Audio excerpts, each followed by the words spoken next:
Well, the U.S. is on the cusp of getting another stimulus bill, the $1.9 trillion coronavirus relief bill, set to be passed by the House this week and then signed into law by President Joe Biden, most likely before the deadline of those key unemployment programs expiring on Sunday. Let's talk about this and what this now means for kind of how the Democrats are governing. Lee Carter is Maslansky and Partners president and partner. Excuse me, Lee. Thanks for being with us. It's good to see you. So as we look at this program of these various relief measures, including something that we highlighted yesterday, this increased child tax credit, what does it say to you about sort of the ambitions of the Biden administration and this Congress?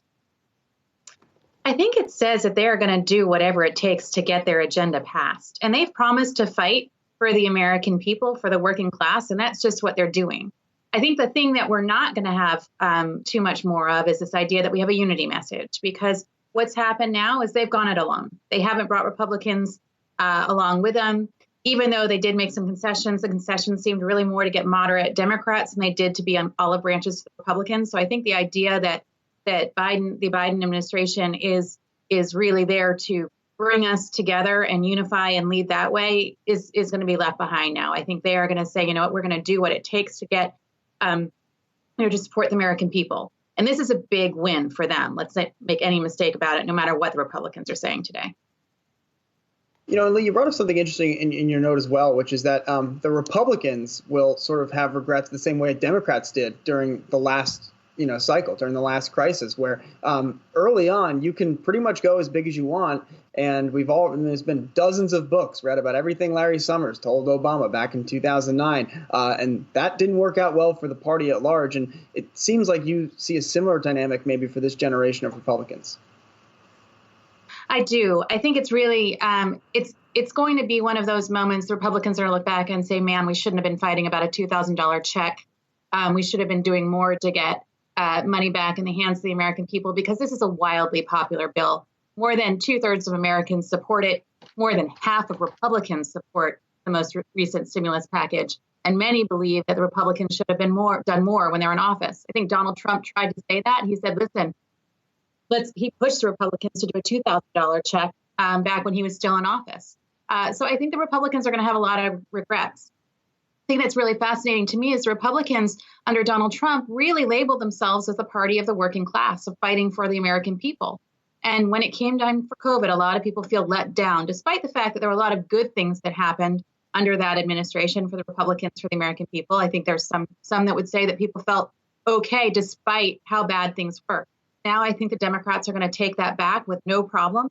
And I think Republicans will have regrets and look back and say we should have gone bigger.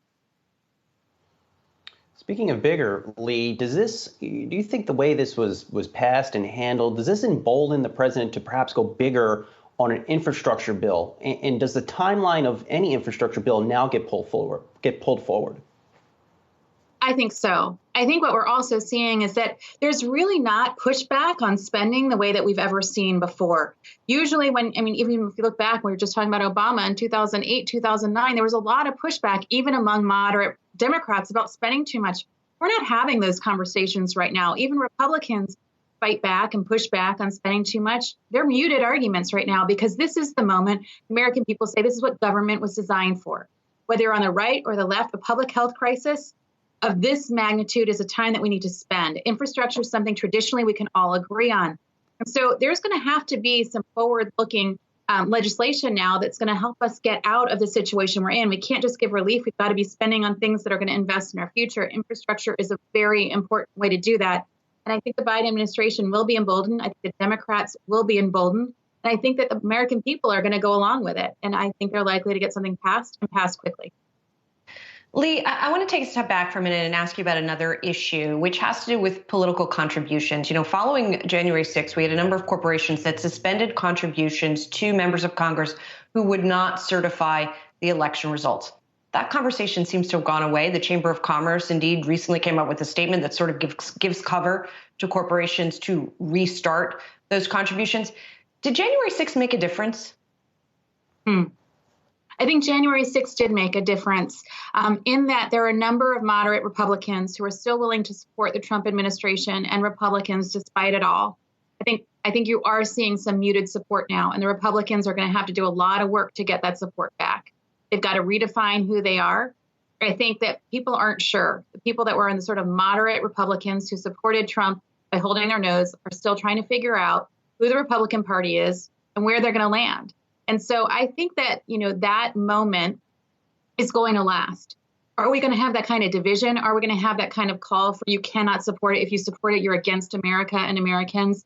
No more political contributions, et cetera. I doubt it.